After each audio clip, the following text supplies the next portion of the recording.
अध्याय 131 क्षमता शिकारी। धमाका धमाका धमाका। ज़ॉम्बी से भरी एक गली में बुलडोज़र ब्लेड वाला एक भारी भरकम ट्रक खूनी रास्ता बनाता हुआ निकल रहा था। उसके पीछे महिलाओं और बच्चों से भरी एक बख्तरबंद बस, साथ ही कई ऑफ रोड वाहन और पिकअप अराजकता के बीच तेजी से भाग रहे थे। वाहनों पर बैठे लोग अपने अथक पीछा करने वालों पर पागलपन में गोलीबारी कर रहे थे। वे करीब आ रहे हैं, एक पिकअप ट्रक के ड्राइवर ने रियरव्यू मिरर में देखकर चिल्लाया। धत तेरे की। काफिले का नेता, माथे पर खून की धारियों वाला एक अधेड़ उम्र का व्यक्ति, एक ऑफ रोड वाहन की यात्री सीट पर बैठा था। सामने ज़ॉम्बी की अंतहीन भीड़ को देखते हुए उसने दांत पीसे। ये सारे ज़ॉम्बी हम पर क्यों टूट रहे हैं? Rocket launcher. वॉकी टॉकी पर एक घबराई हुई आवाज़ चिल्लाए। हुश। धमाका। पीछे चल रहा एक ऑफ रोड वाहन आग के धमाके के साथ फट गया। बल ने उसे पलट दिया। अंदर बैठे लोग पल भर में जलते हुए आग के गोले बन गए। ओपो, रंजीत, अधेड़ उम्र के व्यक्ति ने एक हताश दहाड़ लगाई, लेकिन वॉकी टॉकी से केवल खामोशी आई। भाड़ में जाए, चलो लड़ते हैं। उसकी आंखों में गुस्सा चमक उठा क्योंकि गहरे लाल रंग की खाल उसकी गर्दन और चेहरे पर फैल गई। उसके हाथ विशाल जानवर जैसे पंजों में बदल गए, जो एक टायरेनोसॉरस के समान थे। बिना किसी हिचकिचाहट के उसने दरवाज़ा खोलकर लात मारी और कार की छत पर चढ़ गया। बाकी टीम के सदस्यों की आंखें गुस्से से खून के रंग की हो गईं।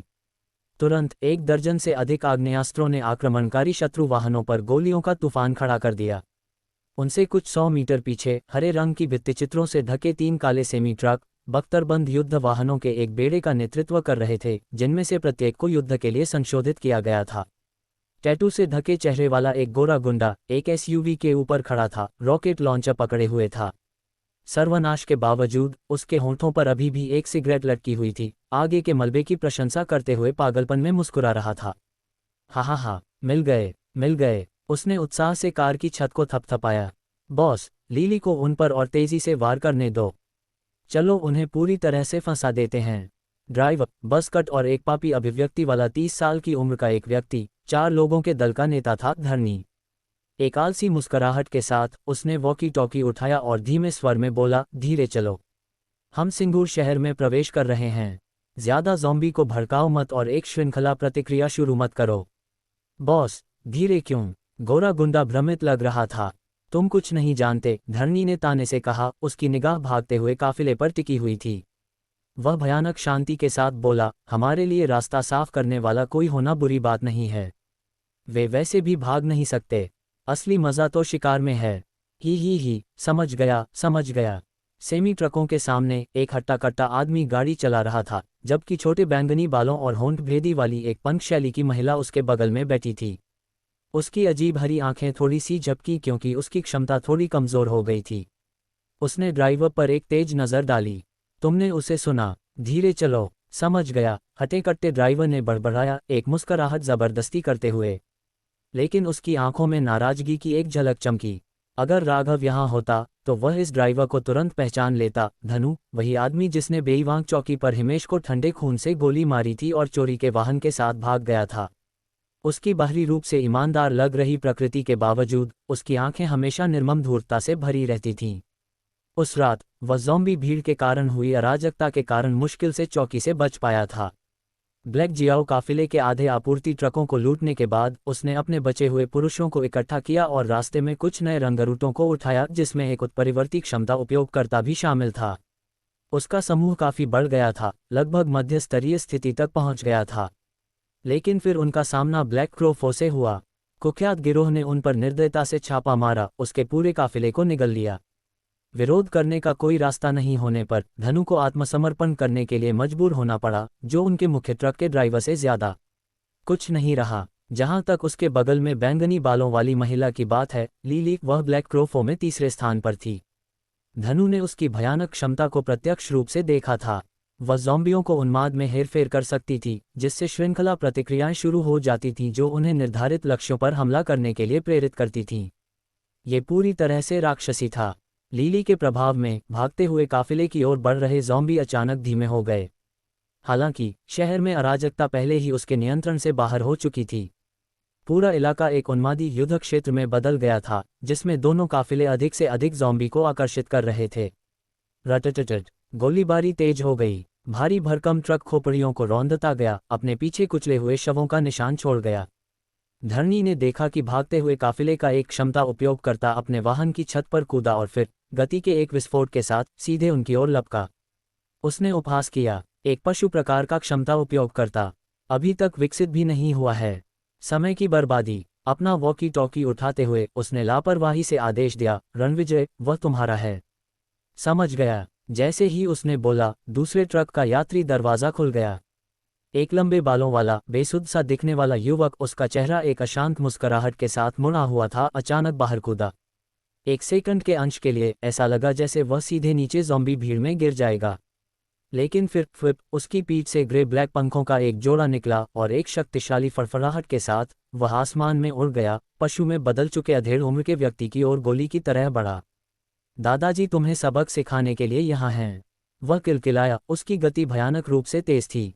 चुनौती से क्रोधित होकर अधेड़ उम्र के क्षमता उपयोगकर्ता ने एक गुर्राहट छोड़ी। उसका शरीर परिवर्तित होता रहा क्योंकि उसके पशु पंजे हवाई हमलावर की ओर लपके। हुश! शक्तिशाली वार ने हवा को फाड़ दिया, लेकिन उसके आश्चर्य के लिए रणविजय ने चकमा भी नहीं दिया। इसके बजाय उसने एक ही मुक्के से जवाबी हमला किया, क्लैंग, जिससे चिंगारियां उड़ीं। अधेड़ उम्र के व्यक्ति की आंखें अविश्वास में चौड़ी हो गईं। उसके पंजे किसी धातु की चीज से टकराए थे। करीब से देखने पर रणविजय का दाहिना हाथ एक यांत्रिक चमक के साथ चमक रहा था, उसके जोड़ स्टील के बने थे। एक यांत्रिक कृत्रिम अंग। दयनीय, रणविजय ने व्यंग्य किया। पलक झपकते ही वह मुड़ गया, अधेड़ उम्र के व्यक्ति का गला पकड़ लिया और अपने पंखों की एक शक्तिशाली फड़फड़ाहट के साथ उसे आसमान की ओर घसीट लिया। आरग! वह आदमी जंगली ढंग से छटपटाया, उसका परिवर्तन तेज होने के साथ उसकी खाल फैल गई। एक पंजा रणविजय के कृत्रिम अंग पर टिक गया जबकि दूसरा उसके पेट की ओर लपका। लेकिन रणविजय उसे मौका नहीं दे रहा था। उड़ान के बीच में उसने अचानक अपनी पकड़ ढीली कर दी, हुश, अपने शिकार को आसमान से गिरा दिया। इससे पहले कि आदमी प्रतिक्रिया कर पाता, वह सीधे एक आने वाले ट्रक के रास्ते में टकरा गया। धमाका! भयानक टक्कर ने उसके शरीर को एक दुकान के सामने जा पटका, उसका भाग्य अज्ञात था। वो इस दृश्य ने लीली और गिरोह से जयकार प्राप्त की। आदमी ने पूरी तरह से वार भी नहीं किया था इससे पहले कि वह मिटा दिया गया। अभी भी हवा में मंडराते हुए रणविजय हंसा। एक और पशु प्रकार का क्षमता उपयोग करता। आश्चर्य है कि क्या वह मेरे विकास को बढ़ा सकता है। जो भी हो, मैं तब तक कोशिश करता रहूंगा जब तक मुझे सही नहीं मिल जाता। वाक्य के बीच में उसने अचानक दूर कुछ देखा। उसने अपनी आंखें सकरा की क्योंकि उसने कुछ गलियों दूर एक विशाल रेल लाइन की ओर देखा। दर्जनों वाहनों से सुरक्षित एक भारी बख्तरबंद ट्रेन पटरियों के साथ तेजी से चल रही थी। रणविजय की मुस्कुराहट गायब हो गई। उसने अपना वॉकी टॉकी पकड़ा। बॉस, आप विश्वास नहीं करेंगे, हमारा अभी एक पुराने दोस्त से सामना हुआ है। ये रामपुरहाट वाली ट्रेन है। एक ऑफ रोड वाहन के अंदर धरनी की अभिव्यक्ति बदल गई। वाह वाह, क्या संयोग है। बॉस, गोरा गुंडा अपनी सीट पर झुक गया, मुंह फुलाते हुए। पिछली बार उस दिनेश ने उन सभी मछलियों को हमारी उंगलियों से फिसलने दिया था। हमें बदला चाहिए। क्या तुम्हें लगता है कि मैं यह नहीं जानता? धरनी मुस्कुराया और अपना वॉकी टॉकी उठाया। लीली, ज़ॉम्बियों को उनके काफिले को काटने के लिए भेजो। बाकी सब अगला मोड़ लो। आगे बढ़ो। डॉलर टेक्स्ट घमासान युद्ध डॉलर चरचर। किस्मत का क्या पलटाव है। कई भारी भरकम ट्रक चौराहे पर बाईं ओर मुड़ गए क्योंकि सामने की सड़कों पर अनगिनत ज़ॉम्बी उमड़ पड़े थे। फिर भी ब्लैक क्रो काफिला उनके बीच से आसानी से निकल गया। ज़ॉम्बी आगे बढ़े और दहाड़ते हुए इंजन भी आगे बढ़े। कुछ ज़ॉम्बी ने काफिले पर झपटने की कोशिश की पर तुरंत पहियों के नीचे कुचल गए। धारणी का आदेश सुनते ही गाड़ियों के अंदर बैठे गुंडों ने उत्साह में चिल्लाना शुरू कर दिया। वे जानते थे कि बस आगे ही उनका भव्य शिकार इंतजार कर रहा था। इस बीच छोटा भागता हुआ काफिला, जिस पर लगातार गोलियां चल रही थीं, ने अचानक महसूस किया कि गोलियां चलना बंद हो गई हैं। भ्रमित होकर वे एक पल के लिए ठिठक गए। ठीक उसी समय एक ढही हुई दुकान के मलबे में लहूलुहान और घायल मध्यम आयु वर्ग का क्षमता उपयोगकर्ता मलबे के नीचे से रेंगकर बाहर निकलने की कोशिश कर रहा था। भाई धर्मेश, उसकी वॉकी टॉकी पर उसकी टीम की तरफ से बेचैन करने वाली आवाजें आईं। घुटनों के बल बैठकर उसने कांपते हाथों से उसे पकड़ा। मैं अभी भी जिंदा हूं। वे अब हमारा पीछा नहीं कर रहे हैं। जोर से हाँफते हुए वह इस अचानक बदलाव से हैरान था। हालांकि उसे समझ नहीं आया कि क्या हुआ, उसने तुरंत अपने आदमियों को उसे उठाने का इशारा किया। युद्ध के मैदान के ऊपर रणविजय ने दुकान पर एक आलसी नजर डाली। उसके लिए वह आदमी महज एक कमज़ोर लेवल 1 क्षमता उपयोग करता था, बेकार। उसका असली इनाम तो वह ट्रेन थी। रणविजय, सड़क को रोक दो, उन्हें भागने मत दो। ठीक यही मैं सोच रहा था। रणविजय ने खिल्ली उड़ाई। उड़ने की क्षमता कई बचे हुए लोगों का सपना थी। इसने उसे सर्वनाश में अद्वितीय गतिशीलता प्रदान की थी। अगर वह लड़कर जीत नहीं भी पाया तो वह हमेशा पीछे हट सकता था। समय के साथ उसका आत्मविश्वास घमंड में बदल गया था। अब तेज रफ्तार ट्रेन को देखकर उसने एक ग्रेनेड निकाला, अपने पंख फड़फड़ाए और इंजन की ओर बढ़ चला।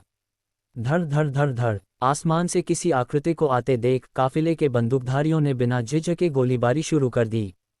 कैप्टन राघव, सावधान। सुमी की चिंतित आवाज इन्फिनिट ट्रेन के कॉकपिट इंटरकॉम पर आई।